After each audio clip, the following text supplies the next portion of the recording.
Hello, and welcome to the webinar that we're going to be hosting. We are certainly thrilled to have you here today for this discussion on retirement elsewhere, Mexico, which is for many of the Canadians joining this session. Now, whether you're considering making Mexico your full-time retirement destination or just for part-time snowbirding, we're just exploring your options at the moment. We really do hope that this session will provide you with some insights that you will find helpful. All opinions and views expressed by the speakers are not representative of views and opinions of RBC Dominion Securities, Inc. All information and opinions provided in this video are in good faith, but without legal responsibility. Before we dive into the conversation, though, I want to start with something that may surprise you. Canada and Mexico actually have deeper historical connection than many realize. For example, Canada and Mexico established diplomatic relations before Canada and US did. You see, our two countries officially established ties in 1944, while Canada was still under British foreign policy influence. And during the 19th century, Canadian railway builders and engineers played a key role in constructing Mexico's rail infrastructure. And in return, Mexican agricultural workers were among the first groups to participate in Canada's seasonal worker programs, which is a relationship that still continues today. Thought that would be something, just an interesting fact to share with everyone joining in case. Now, as you can see from the agenda, we have a sort of tight schedule today. We are hoping to allow for individuals to sort of get back to their work, which will end at 1 sharp. And what I'll do is we're going to do a bit of a poll, which is very helpful whenever we start these sessions because it allows us to get a sense of who's joining and what are some of the things that you're hoping to get from the conversation. We've got 3 presenters, which I'll introduce. And then we'll go through the different topics that we're going to highlight in this conversation. Now, it's important to sort of also acknowledge that, there are many things to consider when making a decision related to relocating to another country. And we won't be able to touch on everything, such, for example, tax questions or things around healthcare, which are very popular, but time just won't permit us to touch on those today. And we just have to agree that it's impossible to cover everything here in a small session. But at least it's a first step that will allow you to sort of get a little bit closer and also leverage us for specific information that you may need. And who knows, maybe 10 years from now, someone may wonder, how did you end up in Mexico? And you'll say it all started from a conversation that you had years before. If you're joining these webinars for the first time, let me just introduce myself. My name is Orlando Lopez. I am an investment advisor here with RBC Dominion Securities. Been with RBC for over 5 years and been in the industry for 16 plus years. I've always enjoyed sharing my knowledge on different mediums or platforms, whether that might be on television, radio, newspaper, magazines. And over the last sort of 5 years, I've been doing them as webinars as well. I often also speak in the community to different groups. So any platform I get to share my knowledge, I do sort of embrace it. Outside of work, keep myself busy with 2 little ones. My son and daughter, Amelia and Nolan, married now for about 12 years. And I enjoy, my key role here is to help people navigate the financial decisions and options. And this is just one example of one of those things. Now, out of curiosity, I sort of checked in to see where some of our panelists are joining us from Mexico. And I was curious if we're on the same time zone or we're 1 hour off. But we're actually on the same time, but our temperatures are very different. So there's a huge difference in the temperature in the Playa del Carmen era versus us right now in Toronto. We're sort of a -10. They're 28 degrees Celsius right now, but we're on the same time zone. Now let me sort of, our panelists for today will be Carlos, who is a realtor with Remax. And one of the unique things about Carlos, which I think you'll appreciate, is that Carlos has lived in Toronto. So he understands the Greater Toronto area, originally from Mexico. So he knows both landscapes. And that was one of the things that really fascinated me in speaking to Carlos around his experience and his knowledge of Mexico, as well as his knowledge around the realities for individuals living in Ontario, living in Canada, the systems and the weather that we all have to navigate. He's brought along some of his contacts and colleagues, which includes Millie, an immigration specialist, which will be able to answer questions around how one can stay within Mexico beyond, let's say, when you just go for a 2-week vacation. And for individuals that are interested in potentially purchasing a property, Azael will talk about, the options around financing if one does go that way.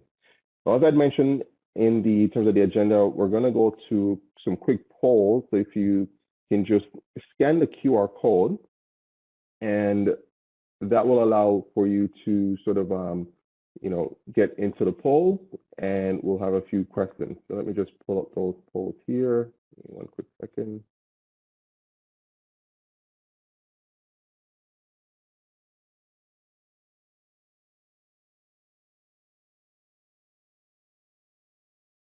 Okay, there we go.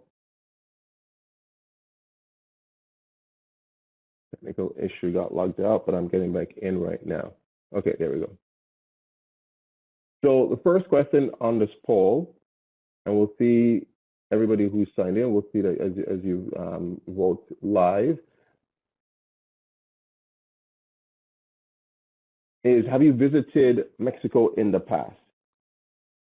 Have you visited or never visited Mexico? So we've got a few people that started voting. And certainly if you are in the group that have never visited, highly encourage that you take a visit. We always say try before you buy. Give it a little bit more. So you can find the code on the left as well. You can go to slido.com, enter the QR, either code 1244642, or just scan the QR code. Okay. So the next question, while those ones are coming in, is if we were to allocate extra time to one of these topics, which would you want that to be focused on?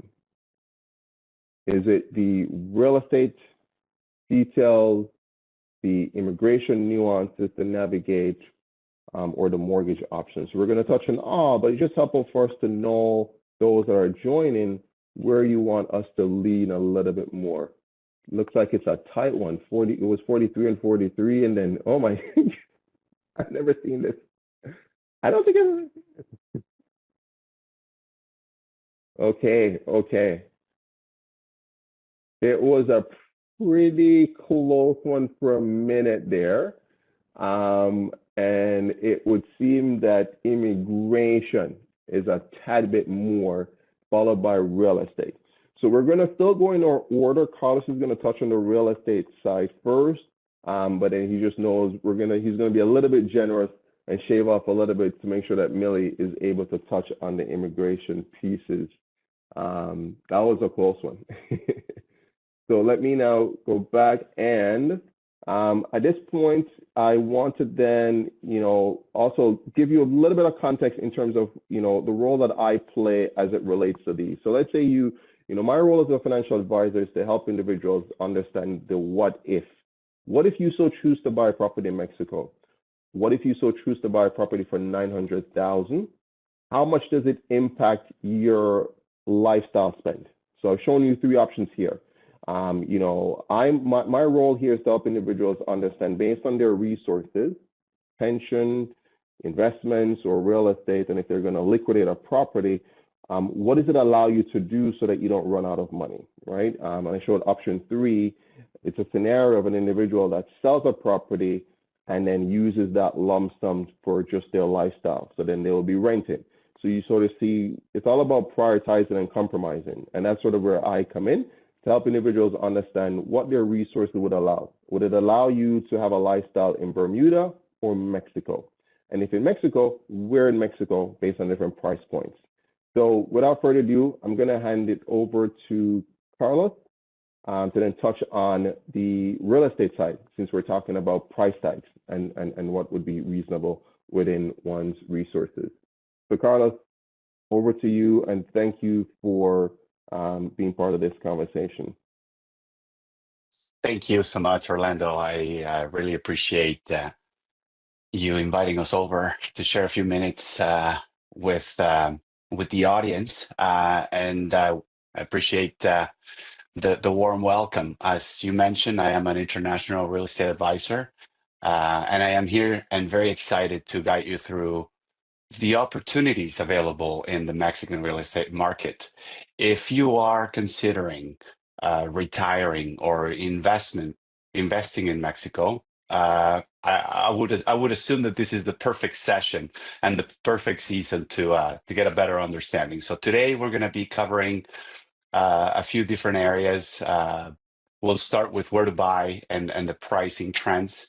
Then we'll move into the investment and rental income potential. And then we'll close with the legal aspects of buying a property as a foreigner. There's a lot of stigma and a lot of misunderstanding in that topic alone. So we'll try to be brief. I would like to have a big understanding of the real estate market overview and pricing. As our audience probably knows, Mexico offers affordable and high value real estate options, making us one of the best retirement destinations within the Americas. And I would like to take a look at the current prices in some of the most desirable areas.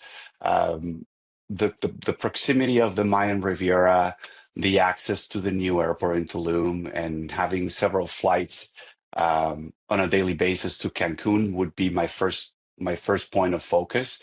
A one bedroom condo will range between $200,000 and $280,000 Canadian. A two bedroom condo would be between the $300,000 and $500,000, and of course luxury oceanfront units. Your screen, not seeing your screen if you're sharing it. Just go ahead. We're not sharing anything yet. Okay, no, gotcha. we're not sharing anything yet. Yeah. Okay. Sorry about that. Luxury properties would commence at the $500,000 plus. Of course, it'll come to location, amenities, and you know, it'll come down to how new the building, how newer the building is. Cost of living in Mexico is quite affordable. The property taxes are also very affordable, and the condominium fees are also very affordable compared to what we're used to here in the Greater Toronto area. Then we'll move to Merida. I like to focus a little bit on that part of the Yucatan Peninsula, which is a bit west of Cancun, also having an international airport. And then going a bit south of Tulum, we have Bacalar and Mahahual. In those three areas, which cover the outskirts of the Mayan peninsula of Yucatan, a one bedroom condo will range between 130 and 230,000 Canadian. A two bedroom condo between $250,000 to $350,000. And then on the west coast, we'll have Puerto Vallarta and Riviera Nayarit, which one bedroom would be 250 to 350 Canadian, and a two bedroom between 350 and $500,000. Now that we have an affordable compared to Canada and US, we also offer great investment potential. So the rental income is one of the ROI that we hear about. It's one of the main attractors to investors and why they choose Mexico, because of its high rental demand. So our short-term rental within the Playa del Carmen, Cancun, and Tulum, a one bedroom unit on a high season will generate between $3,000 and $5,000 Canadian, and a two bedroom between $4,500 and $7,000 Canadian. That's per month on a high season. And the other areas that we mentioned will probably generate about half of that. So one bedroom between $1,500 and $3,000 per month, and a two bedroom between $3,500 and $5,000 per month. This makes Mexico a fantastic market for passive income, whether you're living here full time or you're renting your property when you're not using it. But of course, before you buy, it is important to understand the legal process. And I think this is where I'm going to share my screen. Can you guys see my screen? Yep. Excellent. So the legal framework for buyers, for foreign buyers in Mexico, has a bit of a different legal structure compared to what Canada is. So why? The first question would be, can foreigners buy property in Mexico? And the short answer to that is yes. There are specific rules, and the number one rule is understanding what a restricted zone is. So the Mexican Constitution states that foreigners cannot own land directly within a 50-kilometer range from the coastline or 100 kilometers from the border. However, the Mexican foreign investment law allows foreigners to purchase property safely through a bank trust. We call it fideicomiso, or it's sort of understood as a Mexican corporation. Most common option for buyers, foreign buyers, to purchase in restricted area is the bank trust. It is established for about 50-year term and could be renewed indefinitely. You could also include beneficiaries to have full ownership rights to sell, to rent, or to pass the property to their heirs. The bank itself holds the title for legal purposes, and it cannot be used or control the property. That's on you, right? This means that even though the title is held by a bank trust, you have same ownership rights as a Mexican citizen. The number two area would be the Mexican corporation. That's the second venue, and that could be also owned 100% foreign. So if you have a Canadian corporation or an American LLC, it could be ideal for purchasing commercial property in Mexico. This obviously requires a little bit more of a complex process, which would include annual tax filings, business activity, getting an accountant, things like that. So for most individual buyers, even if it is two different households, let's say, the fideicomiso would be the easiest and the safest option to pursue the personal use or rentals.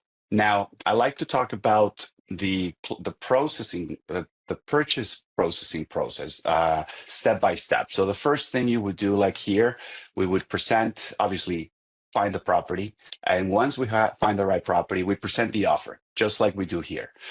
The realtor does its work, and then negotiations begin. Then we move into the due diligence. This is where the real estate lawyer will verify title, check the liens, the homeowners association fees, anything to ensure legal ownership. Then we move on to the trust agreement for the legal certainty before moving forward. Once the trust agreement is completed, then we'll proceed to the escrow. So all of the funds that are coming into Mexico will be held in trust. And this way, both sides, the buyer and the seller, are protected. And until the transaction is completed, then the disbursement fees, the disbursement is completed, and both parties get the keys, the ownership, and of course the funds. The fideicomiso, or the corporation setup, that will apply with the foreign external affairs permit, and also it's all completed by a real estate lawyer. Finally, we'll move into the notary and the final deed, where the official registers of the property in the buyer's name, and title registration. We don't have an electronic system like we do here in Ontario or in Canada, in the US, but everything is done legally through a notary. You'll get a title held in trust. This process that we talked about takes about 60 to 90 days. And we are working with qualified, as I mentioned, real estate lawyers and professionals to ensure that everything is done properly. And I believe that now it's time to talk about Quick question. residency and immigration. One question for you, Carlos. In your experience dealing with buyers, do you notice that some folks might come and rent for a certain period of time? And if so, what's your observation in terms of an individual prior to pulling the trigger and buying?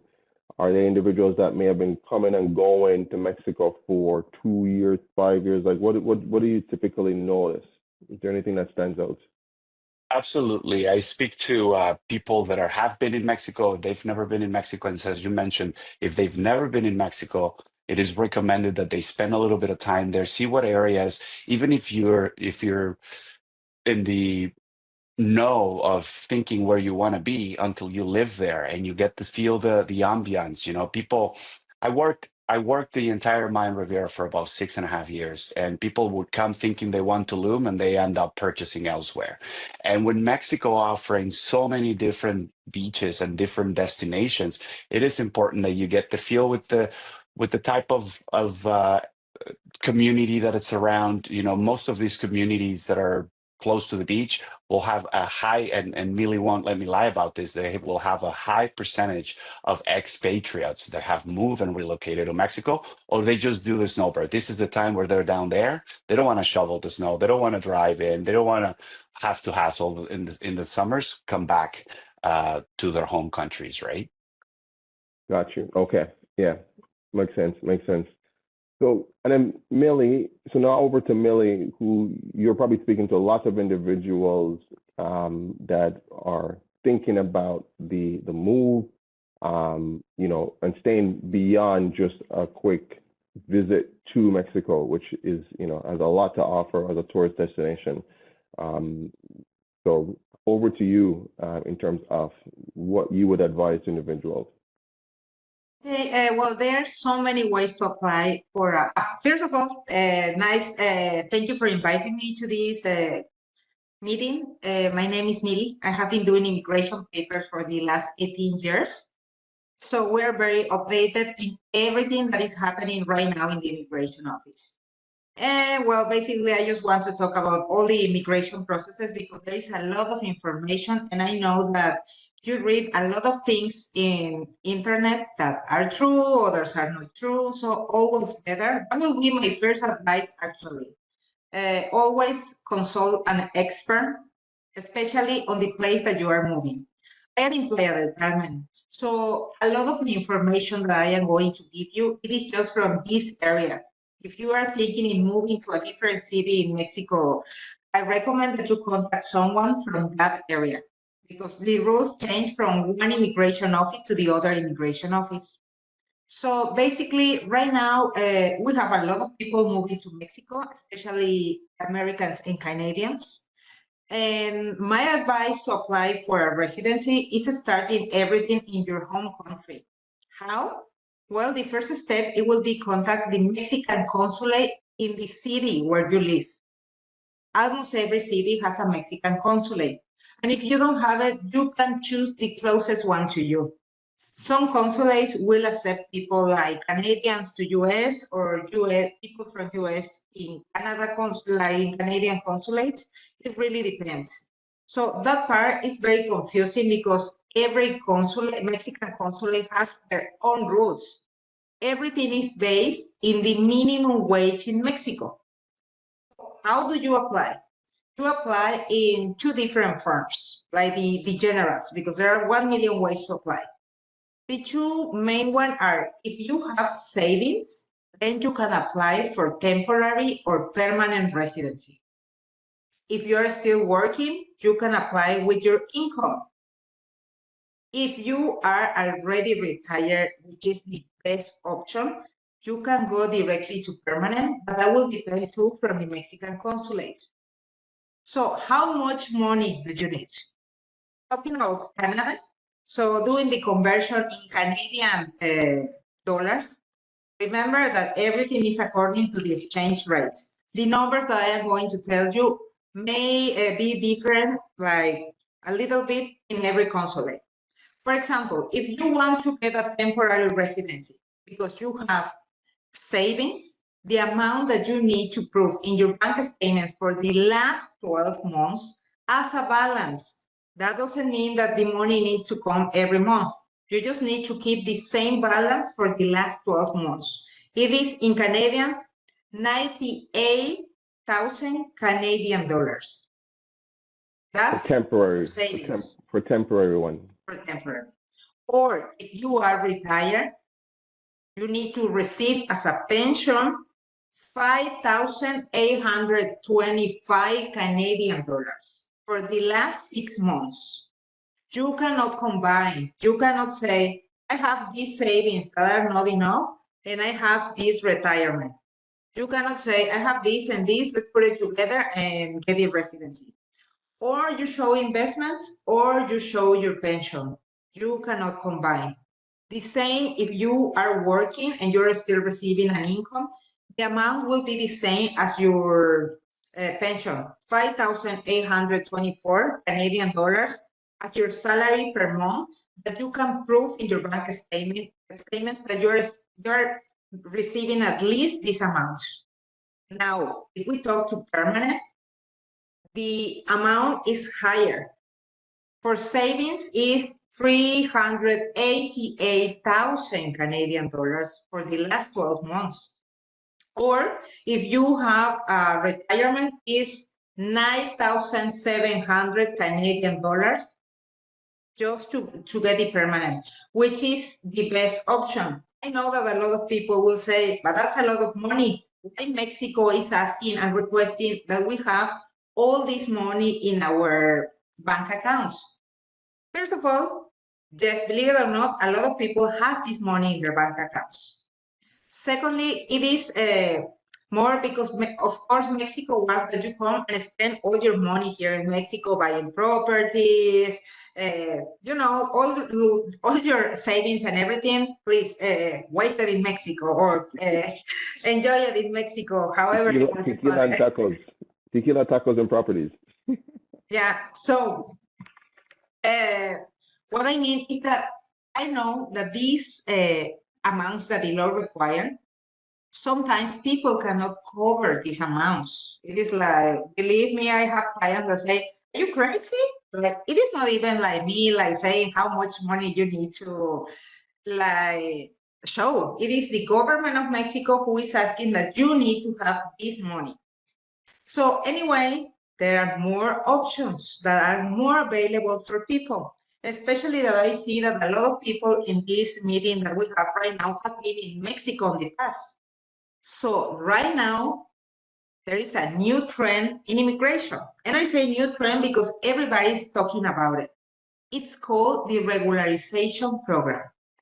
And basically, you need to have two rules. One is that you have visited Mexico between 2015 and 2023. Just visit. It doesn't mean that you needed to go, like that you came and stayed illegal. No. It just means that you came and that you receive a stamp in your passport, and that if we write your name on the system, immigration knows that you were here between those years. And the second rule is that you are right now in Mexico with an expired tourist visa. So with these two options, you can apply without proving any bank statement directly here in Mexico, and you can get a temporary residency from 1 to 4 years, not permanent, just temporary. But the temporary will lead you to a permanent residency after 4 years. So that's the reason that we are very busy, because this new way to get the residency started since COVID and stayed since 2021. And it has been since that moment this way. And a lot of people are taking advantage of this program because basically, if you cannot prove anything else, that's the only way to do it. But you need to have the two rules to do it. And of course, the other options to apply if you are married with a Mexican, married with someone that has a residency in Mexico, if you have Mexican kids, if you have kids with a residency in Mexico. Basically, that what I just explained right now are all the legal ways to apply for a residency.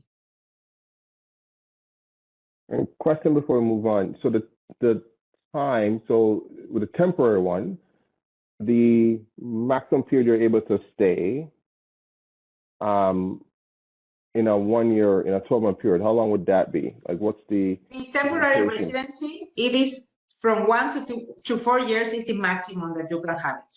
1 to 4 years, got you. And then you may need to reapply again. For the permanent. For the permanent. Oh, so you can only have the temporary once. You can't keep, okay, understood. So that might be something, yeah. Basically, like if you apply in the Mexican consulate for temporary, you come to Mexico and you will have 1 year. Then next year, without proving bank statements, you will have 3 years. So basically, you have 4 years together in that moment. Next step, after 4 years is becoming permanent. If you don't want to be permanent because any reason that you don't want to become permanent, then you will need to let it expire and start again. But 4 Understood. years is the maximum that you can renew in a temporary residency. Okay, understood. That's clear. I The appreciate permanent that. is a forever one. Like you don't need to do anything else. Like the permanent is just once in your life and that's it. And Okay. also with both of the residencies, you don't need to stay in Mexico. Temporary or permanent, this government is making easy everything that you can leave and come back and live for years and just come back. Like it's like another rule saying that you need to stay certain time of the year to keep your residency. Yeah. Okay. Very helpful. So we're going to move on to Azael, and then that way we'll have enough time for the Q&A so that people can pose questions to each of you. So Azael, so let's say the individual, you know, spoken to Carlos, they reached out to Millie, they've decided that they're going to test their, you know, dip their feet in the water, dip their feet, you know, in Mexico and look at purchasing. They could leverage their assets, you know, but if there's the option exists to do financing, how does that work? If Carlos has helped them to find a property that's within their budget, and you were saying, okay, you can buy cash, but there's financing available because it's difficult to get financing from their home country. Love for you to kind of shed some light on that. Yeah, thank you, Orlando. Well, first one, I want to say thank you. I'm really happy to be here, guys, with you, with Carlos, Millie, and Orlando. Thank you for the invitation. Yes, my part. You look so serious, guys. I don't know why. Looks like we are with the touch with the humans. Come on, let's loud a little bit. So I am a mortgage broker. If you don't mind, let me introduce myself a little bit. Let me share my screen. There we go. So please tell me if you can see my screen. Yep. There we go. Well, actually, I live in Playa del Carmen with 28 degrees. Of course, right now I am with a conditioner air because I'm wearing a jacket. So thank you for inviting me as well. Okay, so let me introduce myself a little bit. I am Azael Dominguez. I am a mortgage broker, a specialist in mortgages, fiscal, legal, and technical matter, but also in the trust services, like Carlos said, in the restrict zone area. Yeah, for sure, Orlando. That's the point. In Mexico now, we are not purchase or cash buyers. Now we can lend money to them, and especially to Canadian or American people that want to invest here, not retire, or maybe retire, or maybe before. We are talking about people from 30 to 65 years, but it's according for the policy in each bank. Pretty much, I want to introduce this product. What is the difference between, Carlos said, the restrict zone? We are lending money in the restrict zone area. As you know, many years ago, we lend money in Cabos or Vallarta, Acapulco. Now, the bulk is Playa, Tulum, and Cancun. So that's why I came here to help people in order to get a brief piece of paradise. So pretty much this is the restrict zone area. Like Carlos said, you can do it through a fideicomiso. Why I am one stop?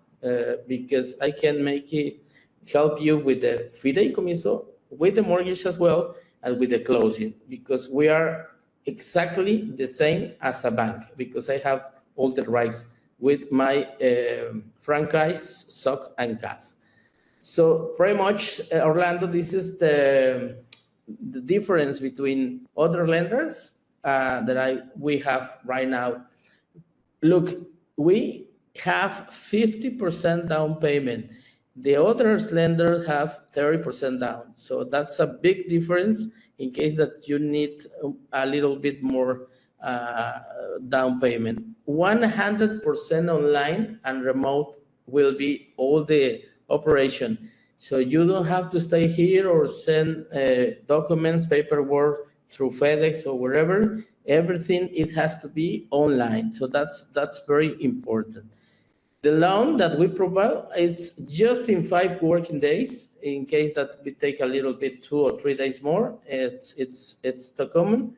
But we accept individual forms, most nationalities. I mean, we can lend to American, Canadian, Euro, Chilenos, Argentinos, whatever. The only country that we can lend for today is Russian. So that's the only country that we cannot give the loan. Flexibility in documentation and paperwork. Pretty much we ask about, tax returns, pay stubs, and basic requirements. Of course, this is the point, because we are in Mexico, and Mexico is totally different to Canada or American. Our rates are from 11.42% to 11.92%. We are more than 50 years paying in Mexico, that's rates. However, Orlando, in Mexico, the principal benefit that we have is that you can leave the mortgage even after the first year without any penalty. I think it's the most important thing. I know in Canada or even America, you must to stay 5 years and then make a recognition, or maybe you sign another agreement with the bank for other 5 years, whatever. So here, after the first year, you can leave the mortgage without any penalty. And here we can choose 20, 15, or 10 years in order the term. And the loan amount, look at this point, it starts from 75,000. So the other lenders, it's a lot. It's more than 300,000. So here, we can find people, or American or Canadian people, looking for maybe a property with a low prices.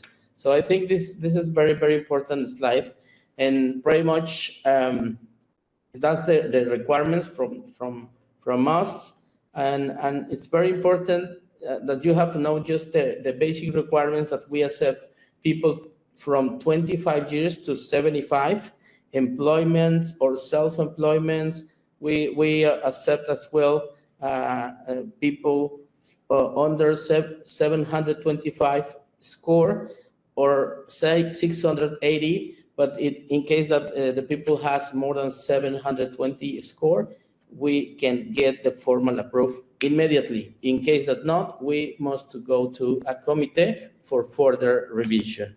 So that's pretty much the resume for this product, and it's everything can be in through online.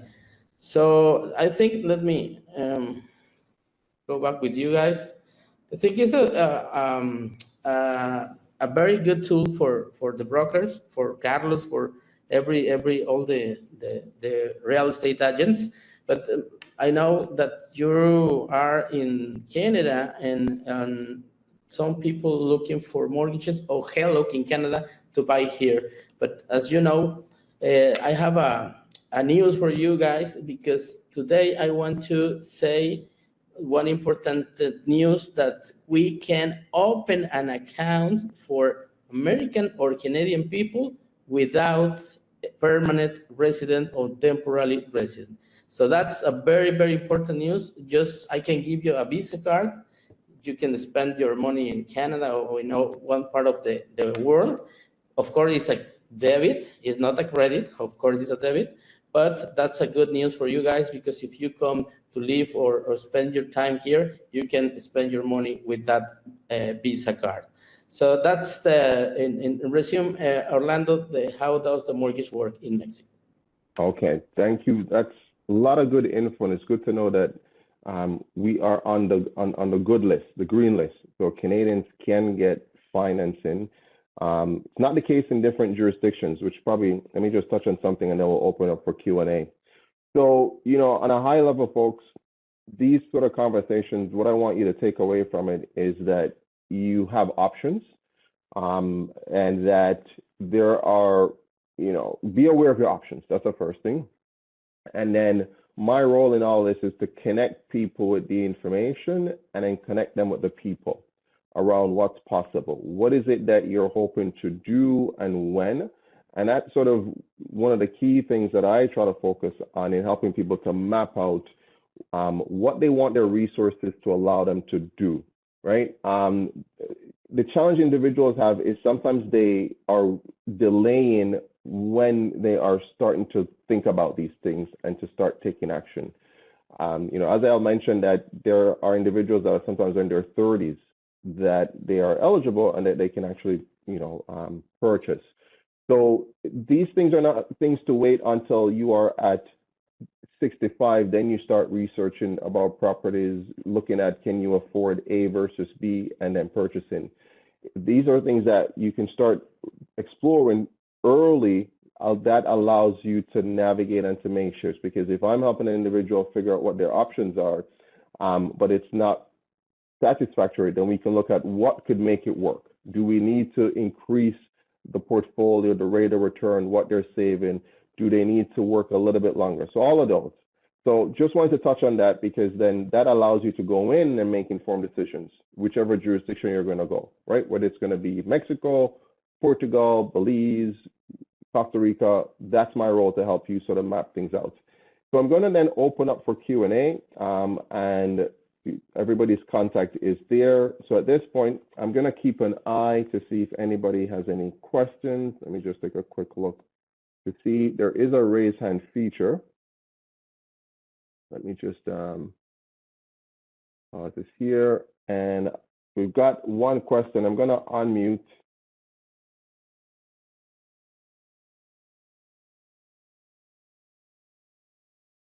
My expertise and knowledge almost at the back of my hand would be the Mayan Riviera, because I live there and I've been going for over 25 years. Los Cabos would be my second option. I have family there that lives there, and those are the two areas that I mainly focus on.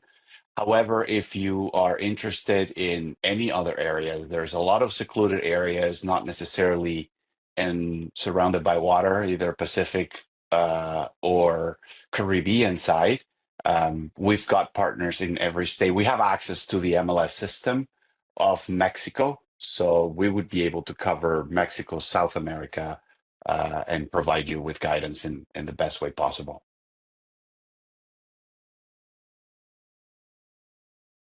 I mentioned Merida, the Yucatan side, sort of west north of Cancun.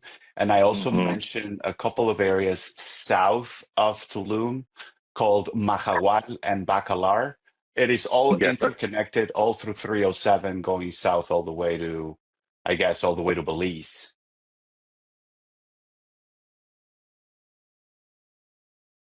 Yes, the Merida and the Yucatan side, which start the one bedrooms between, I say 150 and 230 Canadian.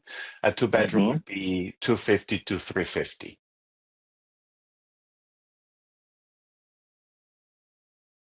Yes, the first one, the first amount that I gave, it was for temporary, that in Canadians is like around 97,000 Canadian dollars as savings, and 6,800 for pension or income.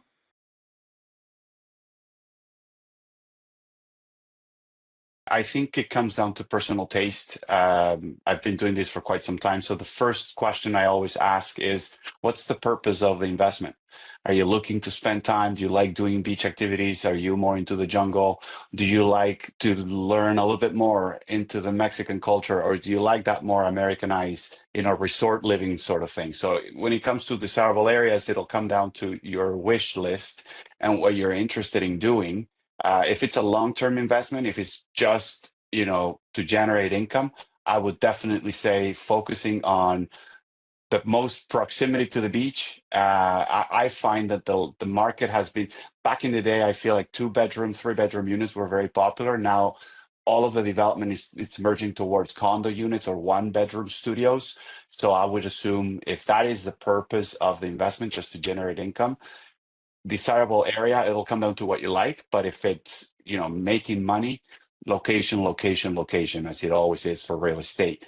There is several things you could do in Mexico. You could go from, jumping onto a Mayan train and seeing the Mexican ladies make the tortillas by hand, or you could spend, $300-$400 per plate on a fancy restaurant in Cancun. So 7 flights to Canada from Toronto to Cancun.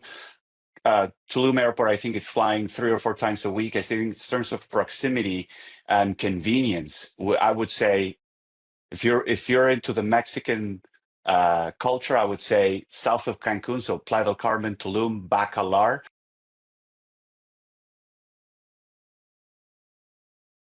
It's beautiful, unspoiled beaches. I think there's 9 different bays, crystal waters. I know the affordable cost of living is quite different than what we're used to in the Mayan Riviera. It's a little less developed. So a 1-bedroom condo. I was prepping for when I saw your question, so I did a little bit of prepping to answer accurately. A 1-bedroom condo would start in the 200,000 Canadian. A 2-bedroom condo, 280. Proximity from the Mayan is from Toronto or from the east coast of Canada, I guess. It wouldn't be as easy. There'll be limited flights, a little bit lengthy, to be further down. Now, in terms of eco-friendly and sustainable developments, I think they're one of the most sustainable beaches. They're certified as a green destination. I don't know if you know that, but they're very strict with their environmental policies, clean beaches. Not that we don't do that in the Mayan Riviera, but it's a different state, and every state is individual and ruled by their own government. So infrastructure wise and safety, I think they do have modern highways as well, and there are direct flights, but not as many. The quality of healthcare would be same as Playa, private clinics, regional hospitals, and it's one of the safest coasts in terms of low crime rate.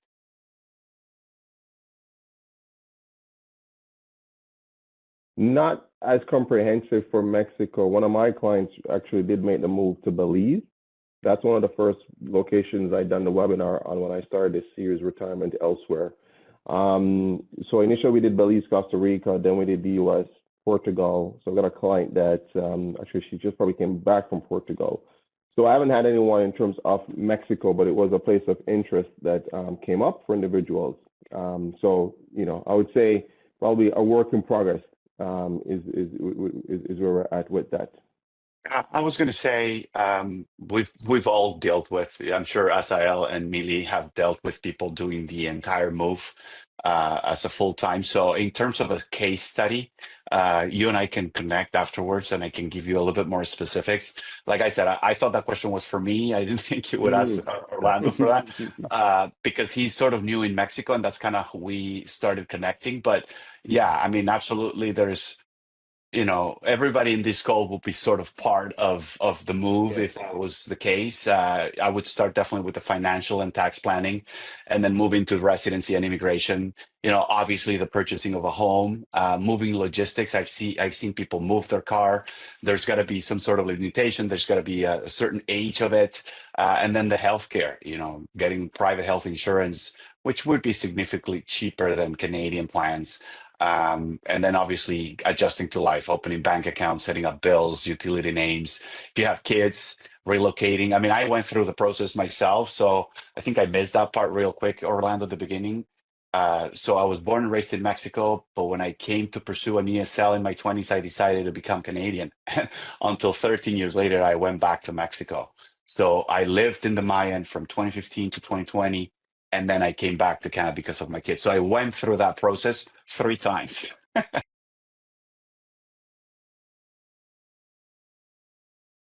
You can purchase property anywhere in Mexico. If you pursue to do a residency, it's because you want to have more than 6 months as a Canadian.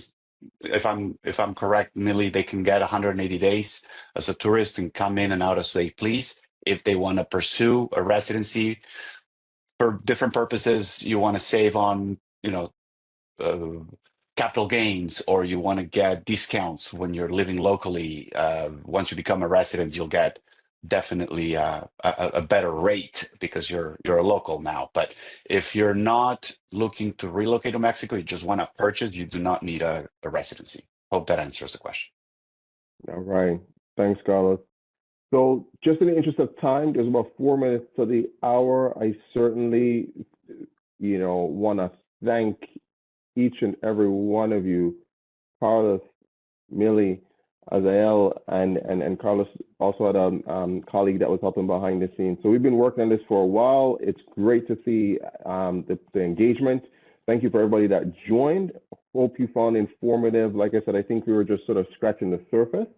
But again, we'll send the contact out so that you can follow up with each and every one of us as it relates to the specific area of your question. So these things don't happen overnight. These things require time and patience and research. And I'm just sharing as well, this is something that it's my fourth sort of time doing a session around retirement elsewhere. Coming up for the rest of 2025, I'm going to do a webinar in April around alternative investments, adding private equity to your portfolio. So the topics vary. Sometimes they're lifestyle related, sometimes they might be around investments, but all with the intent of using these resources to support the lifestyle that you want with the ones that you love and care about. So what's the call to action? Well, the call to action is, one, reach out to us to continue the conversation. Myself, I'll send an email and I'll include the email for everybody that was on this webinar, and feel free to continue to attend the other webinars that we've got. Don't make us your best kept secret. Share that with other individuals in your circle, friends, family, and colleagues. The process of creating a plan is one that is time intensive, and it's more like playing chess versus checkers. So it involves sometimes pulling multiple subject matter experts to these conversations to help the individual navigate multiple jurisdictions. And that's something that we have certainly been helping a lot of individuals here at RBC Dominion Securities. We have clients in various locations. RBC's global organization. We're in US, Canada, in Europe. Don't have a presence in Mexico, but we do have clients in Mexico that we help to navigate these things as well. So with that, I encourage you to reach out. Happy to sort of have a conversation, and my role and where I will come in is I either know it or try to make sure that I know the individual that has that's knowledgeable, and to connect you with the information or connect you with the person to help you make some incremental progress. So with that, I'm going to bid everyone farewell. It is 12:59, so we did great on time. There's going to be a survey as well at the end. We appreciate if you can sort of fill out that survey, so it helps us to sort of get a sense of your thoughts. And enjoy the rest of your Wednesday. Take care, everyone. Bye-bye.